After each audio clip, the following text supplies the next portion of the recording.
and they see who's the smartest, who's the most psychopath, who will conform the most, and whoever got the best score of all those gets pushed forward into, and that's kind of how they do it.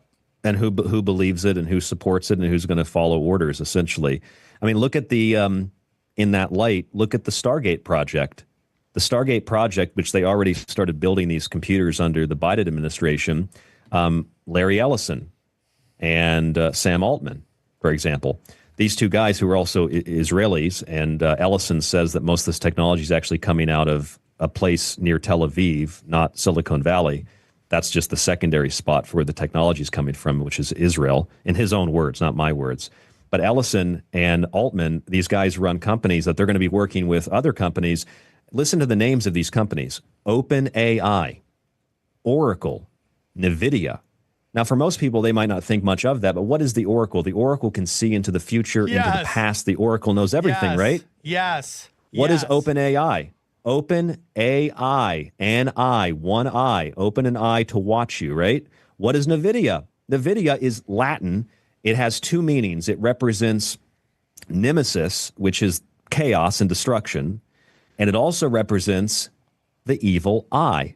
What are the chances of like 3 of the 4 main companies of the Stargate project, which is Stargate, going into other realms, named after things that relate to the eye and watching you when they want to openly collect massive quantities of data, build a beast-like supercomputer AI system, and then create DNA-specific, gene-specific vaccines for you for cancer?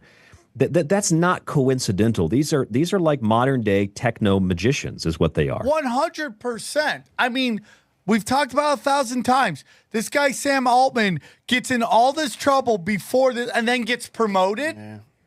I mean, it's so obvious a humiliation. They killed one of the the whistleblowers, too, I think. I'm pretty sure they assassinated that OpenAI whistleblower. And he allegedly, and take it for what it is with the Me Too movement and all that bullshit, but he allegedly gets accused of molesting his sister. For years. I mean, that's what we're up against, dude. Just a lot of very powerful and very dark forces that energetically, I think, go beyond the physical realm. And I should make it clear, I don't know if this takes away or provides me with any credibility, but I like to say this to be objective. I don't consider myself to be Christian, although I'm certainly not an atheist. I'm certainly not a Satanist. I tend to practice what is called Shintoism, which has a lot of relationship with Christianity. And I, like I said, I'm not political. So I don't really have a motivation to prove or disprove certain things. I do believe that there is a creative force, a creative essence that animates us. Call it a spirit, call it a soul, call it God, for lack of a better term. And I think that when I'm viewing things, what we've discussed tonight, I'm trying to, like you guys, I'm trying to be very objective about it, because I don't want to sound like I have all the answers. I don't want to come across that way, because I know I don't have all the answers.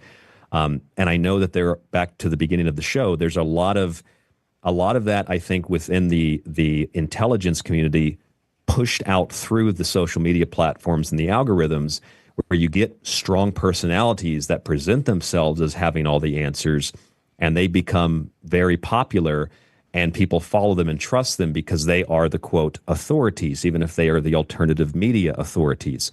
And I'm not saying all of that is corrupt. I'm just saying that I think we have to be very careful following personalities. We need to be very careful following even conspiracies. Objectivity is what I preach, and I want that to kind of be the theme of everything we've talked about tonight, being objective, rather than saying, oh, there's no such thing as the symbolism and the occult stuff. It's like, no, there's very much a lot of that, but that doesn't mean that controls everything. And just because we talk about Democrats, obviously we talked about Republicans too. Objectivity, I think, is the key to understanding any of this stuff. I just wanted to make that very clear from my point of view.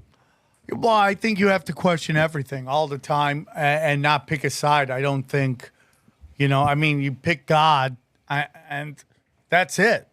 That's it. I was like, are they working for God? Are they working against God? That's it. Creation or destruction, essentially, right? Yes. Live, L-I-V-E, to live, or the opposite of L-I-V-E, E-V-I-L.